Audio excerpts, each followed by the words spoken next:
Well, hello everybody. My name's Helen Randall. I'm a consultant with Trowers and Hamlins, and I'm here today delighted to be interviewing Barbara Brownlee, who is Chief Executive of Westminster Builds. And we're going to be talking about Lesbian Visibility Week. And what gave us the inspiration for doing this broadcast was that Barbara and I have actually been working together on and off since around about 1997, I think it was, Barbara. I think it was in Hackney, Yes. Helen, is what we've Yeah. that's our job together. Yeah, absolutely, absolutely. Yeah, and that for me was a real turning point in my career. I mean, I came into housing really sort of a little bit by happen chance, as many people do, but also because after university, um, moved to London with some mates, had a wonderful existence renting a house around the back of Upper Street. And going to women's disco every Tuesday night and Sister right at the top Oh, of it the was road in a town. fantastic then, wasn't it? Islington was so different. But the only real work I'd done was in the refuge and working in a women's refuge while I was at Cambridge in university. And so I knew about housing in a way that what I knew was women needed Yeah. it. And that's kind of all I knew about it. So I sort of went into it as this radical little feminist thinking, all women should have any housing they want and that should be possible. And if I work in this job, I'll make that possible. Only, of course, to bump into the massive bureaucracy of what is local government. Proper on that one. But, that's how I started. And before meeting you, had worked in Lewisham, Right. where yeah, which was for a year, which was I had one high moment where in my training they allowed me to allocate. They taught me how to allocate housing, and I allocated this block, and which I think was new. It must have been new because I had about 30 flats to allocate, and I gave them all. We worked on a card Yeah. system at that point. No Yeah, computers yeah. in there, Lewisham. Card system, and I gave them all to women, Fantastic. and it was my absolute first stand, the first one I've been able to make, really, since getting paid work. And I thought, well, they'll notice, won't they? They'll absolutely notice. And this won't, I'm a little trainee here. They're not going to allow this to happen. But it went through. It Fantastic. completely. So that was a real good highlight many years ago. And from there, I went to Hackney, where we met. Yes, yes. And that was, I mean, that was a big scheme, wasn't it? It was in Shoreditch. Yeah. And I Yeah. remember I first came across you because there was a whole thing about talking about keeping the staff on board and the tenants on board. And there was a lot, it could stand or fall by good communication. And I can remember the director of housing said, well, we need Barbara to be involved because she's very, very good at communicating and dealing with stakeholders and dealing with the staff and keep and explaining things. And that's always been one of your many strengths, Barbara, if you don't mind me saying, is that you're a great communicator. That's very nice of you to say, and I actually never knew that the director of housing said that at the time. I do remember getting interviewed for the job and absolutely not doing well, but him having great faith Yeah. in me, which was, one of those things that people need in this world, a bit of mentoring, a bit That's of, so you true, know, isn't it? And I was yeah. reflecting about, why I became a lawyer and when I became a lawyer. And I suppose I wanted to become a lawyer very much out of political reasons. I started off, like you, when I was at university, very involved in the women's movement. And law seemed to be a place where you could go in and you could change things and you could make a difference. And I started working in a magic circle firm and I became a town planning lawyer, and I that led to environmental law, which is a bit, campaigning. And I worked for the Centre of International Environmental Law, and then I went back into the city. And then there was a big property crash. I got made redundant with all the other town planning and property lawyers, and I got a job at Camden Council. And that Ah, what a yeah, difference. and what a turning point, because I had this amazing boss, called Barbara Cohen, and she was a bit like Mrs. Madrigal in Tales of the City, you know. She Oh, sh wonderful, and she wonderful. was and she was great because she really boosted my confidence, you know, and I'd do things and she'd say, "That's excellent, Helen." Well, whether or not it was excellent, it gave me a confidence, and also it sort of brings me on to the fact that it was at Camden that I felt that I could come out at work because it was a really supportive environment. It was diverse before people thought of the word diverse, really. You know, there were lots of out gay men, Paul McDermott, who you and I both know, you know. Yeah, is he in Did he work in Yeah, Camden? Is that yeah, where we you worked at Camden together, um, and, you know, people of all sorts of ethnicities, single mothers, yeah, you know, able-bodied people, people with disabilities, people with mental health problems, and, you know, and it was a very joyous feeling, really, and, yeah, I loved working in the public sector because I loved that thing about you really felt you were making a difference. It was affecting people's lives, you're making people's lives better, you know, and it was great fun, wasn't it? You know, going home at the end of the day and being able to read about stuff that yeah. you No, know. it definitely Yeah, was. It I think you were very lucky to have a direct, I think, woman mentor. That didn't ever really happen to me. Um, not for a long time, not even that I can remember actually, and which is a real sign of how thin on the ground senior women yeah. were. Never mind senior women. I did have a spell in Haringey where most of the management team were gay, How and I interesting. was very, yeah, it was really good, and it was mixed. It was lesbians and gay men, and it was, I think it might have almost been the whole management team, but I was only there for a year. But it had such a normalizing Yes. effect. You just say, oh right, this is sort of like Yeah, home, this yeah, place. And it's an amazing feeling to work in that sort of atmosphere. And just think people take this for granted, and someone might just assume you're gay as opposed to you yeah, having to come out every time. So that was my one experience. But I mean, as you say, long time in Hackney, huge issues of yeah, race, really tackled race, but actually not very open yeah, about sexuality at all. Not at all. And oddly, it wasn't until I left there and moved into the private sector that I met people who, frankly, just couldn't care less and were completely open. And if you could do your job, that was yeah, fine. Whereas in Hackney, that hadn't quite been true. It was very one dimensional at that yeah, time and did not get anywhere near, the inclusive complexity of race, gender, sexuality, class, none of that was going on. It was a one it's you council. So I've had much better luck working in a small company and then a much bigger company of people just being very open and yeah, accepting. yeah, and the Yeah. irony is that Hackney is a very different place now. Oh, hugely. I mean, this was a long time Yeah, ago. yeah, Yeah. yeah, Yeah, yeah. and indeed Sorry. the law firm I started out with, you know, is which was very buttoned up. It was very stiff upper lip, you know, you were regarded as different if you drank herbal tea, you know, let alone if Yeah, you yeah, yeah. used, Yeah, you yeah. know, I completely get that. Yeah. if you used the same sex pronoun talking about what you'd done at the weekend, you know, I didn't dare come out Yeah. then.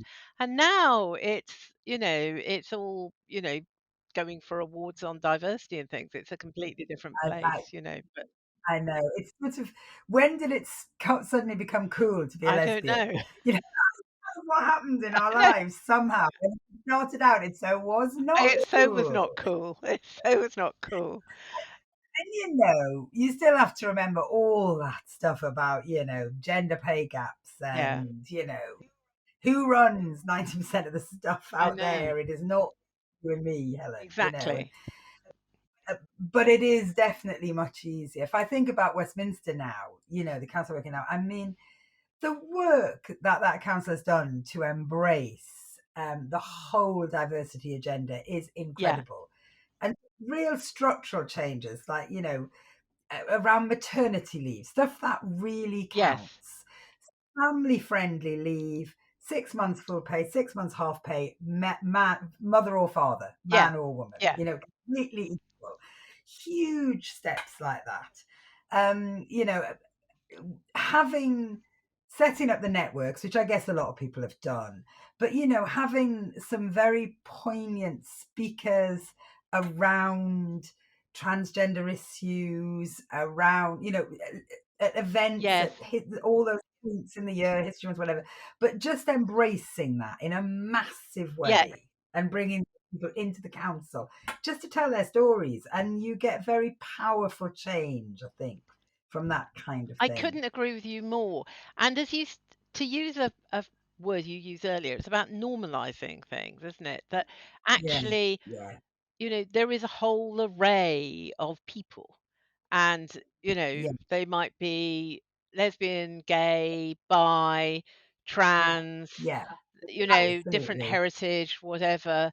And it's it, it's not an issue, but it's also an issue because in a way it increases the richness of an organization, and it makes an organization, a public sector organization, you're much better at responding to your communities. Yeah, range of your public, Yeah, yeah. exactly. And Yeah, yeah, as a law firm where you're in a consultancy role, it means, I think, we feel that having a diverse range of people who can bring their whole selves to work mean that we're going to kind of have much clearer minds, but also we're going to get a real range of different viewpoints on solving a problem. And if we're about yeah, solving people's problems and bringing yeah. solutions, you'd be crackers to just go for a monoculture, wouldn't you? One voice. Yeah, Yeah, one voice. Yeah, yeah. I mean, I think, you know, what you do and what the public sector does in London, and, you know, as public sector big law firm, Trowers helps us tackle some of those really gritty things. You know, those are massive, complex problems. And in order to ask your people to step up day after day and yeah, deliver that sort of stuff, they've got to be yes, comfortable. And they, you know, they've got to feel like they can relax at work. And as you said, bring your whole self to yeah, work. They've got to feel like they can talk about what they did at the yeah. weekend. You know, it has to have moved on a lot from when I started. I mean, I can still remember one interview I went for, and I won't name where it was, but I was sat outside the door waiting for my turn, and it was a long time ago because they probably wouldn't have you sitting right outside the door now. And out while I was waiting, the person who'd gone in for the interview before me walked out the door and down the corridor with the interviewer. Two very tall white men with their arms around each other's shoulders, laughing. I thought, don't even bother going No, in. I exactly. know who's got that job. I absolutely know who's got that job. That is recruiting in your own Isn't likeness, it? you know? Yeah. And it worked, and it was true. It absolutely, that is what happened. I didn't get it, and that guy did get it, who was just like a twin of the interviewer, you know? I had exactly a really similar experience, which was was I applied for a job with a law firm that's, still practicing today, and they did lots of parliamentary bill work, and they were doing stuff on big infrastructure projects. I had been working for 2 years on Europe's largest energy from waste project, and Right, I'd done loads of planning, I'd done some environmental stuff, I'd done some local government stuff as well, and I applied for the job. And then I said to the recruitment agent, did I get the job? And the recruitment agent said, well, you answered all the questions at the interview spot on, well, but no, you haven't got the job. And I said, well, why? And they said, they just felt you wouldn't fit in. yeah, not a fit. What a Not a fit. brilliant Yeah, phrase. Not a fit. Where is the lesbian woman, the I fit, know. eh? Yeah, I know. And, absolutely. I really hope that's not happening now, but I mean, obviously it is, but maybe it's happening more tacitly. I don't know, but Yeah, I think, I mean, in Westminster, they made some structural changes again. For senior grades at a level and upwards, you cannot have an interview panel without, you know, racial mix or and gender that's good. mix. You just Yeah. absolutely have to. So you cannot face a panel of all white men. Equally, you cannot face a panel of, you know, all black No. women. Every panel must be mixed, but that has had a huge effect. an absolutely huge effect. And, like everywhere, gender bias training, unconscious bias Yeah. training, mandatory almost across Yeah. Westminster now. So I think those things help, but yeah, I mean, pay gaps remain pay gaps, don't Yes, they, they Helen? do. They do. Well, it's interesting. I mean, at Trowers and Hamlets, we're quite good on our gender pay gap, and of course, what's interesting, we're looking very much at ethnicity pay gap now, and you Yeah, know, yeah, there are some stark figures, which is yeah, um, if you look at uh, people who are qualifying as solicitors now, there are definitely more women. There's a really good proportion of black people, really good proportion of people from ethnic minorities applying and qualifying. Um, and but they're not making it up into partnership and they're not being yeah, retained. And so we're doing some real forensics into our data and looking at ourselves very critically. It's like, how, okay, we've got 7% of our partners are either black or from minority ethnic backgrounds, but really 7% is nowhere near good enough. more. And so we need to look not just at the pipeline, but we also need to Mm, look at what are we doing about being better at retaining people. And there's a real thing that we're debating, which is should we have so-called blind CV recruitment? So um, at, at first we were thinking, oh, this is the way forward, and then someone else said to us, well, if you don't actually have issues with unconscious bias, sometimes it is actually helpful to have people's backgrounds on the CVs because if you're deliberately recruiting a more diverse set of yeah, solicitors, actually you want to see that diversity. So that it is you more know, diverse. so it's Yeah, it's an interesting question we're still looking it at. is. Talking about inclusion, I mean, one of the things I think looking at sort of lesbian visibility is if you're looking at LGBT, QI plus, um, the gay men have been visible for a long time, and I mean, when I was a young article clerk, as they were called in those days, there was an out gay man among the partnership of the firm I worked for, and I think because it was an out gay man, there was an assumption that it was, well, it was a very inclusive firm, which it Mm, wasn't. But there's the also the L, the B, the T, yeah, that aren't as yeah. represented, that maybe get overlooked, aren't as visible, um, and possibly don't have a voice. And I think it's quite interesting to reflect why that is really. Well, you're obviously right.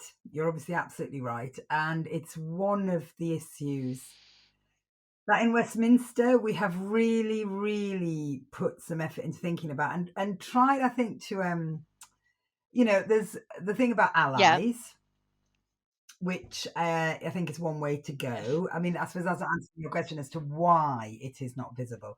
I mean, is if there's a scale of what a lot of people are going to attack you for Yeah. being, that is right up It there, is, isn't it? isn't it? And people are nervous and frightened of coming out, I Yeah. think, in those Yeah. ways.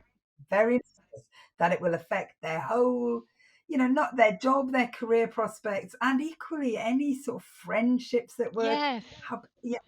how people see them, how people will speak to Yes. them, Yeah. all of that. All of that is affected, isn't it? You feel you get labeled as Exactly. something, Exactly. and you don't want to label at work. You just want your work to count at work and then to have like minded people around you, really. Precisely, Yeah. precisely. And that thing, I mean, Oh, and particularly if you're new with an organization or it's a phrase. big organization, um, those those informal friendships that you set up at work are really Yeah. important. Yeah. And hey, they're more difficult now with Yeah. COVID and us all working remotely all the Yeah. time or part Yeah. of the time. So, it can feel like the stakes are very high. You know, you've I really agree. yeah, Yeah, really, I'm thinking about when I started, and it was much, much harder to be yeah, out. And, I was much younger, and so more into going out yeah. socializing. But I had real divide between my work and sort of social life, a real Me divide. too. My Yeah, friend, yeah. Whereas loads of those straight people at work just went out after yeah, work, didn't yeah, they? yeah. Yeah. And And and to us, if you think you and I, we're friends as well as having a professional relationship, yeah, and yeah, to me, that is quite an unusual thing, yeah, because yeah, me you too. know, um, Yeah, whereas I think if you're many heterosexual people just take it for granted that yeah. boundaries, are more fluid.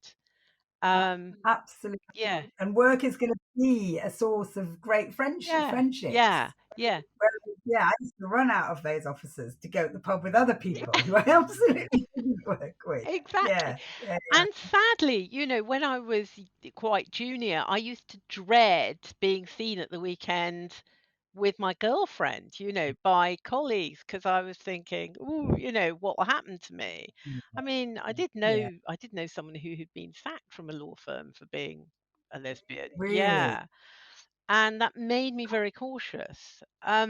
Mm, And yes. I think it's interesting you're talking about allies because I think that's right, isn't it?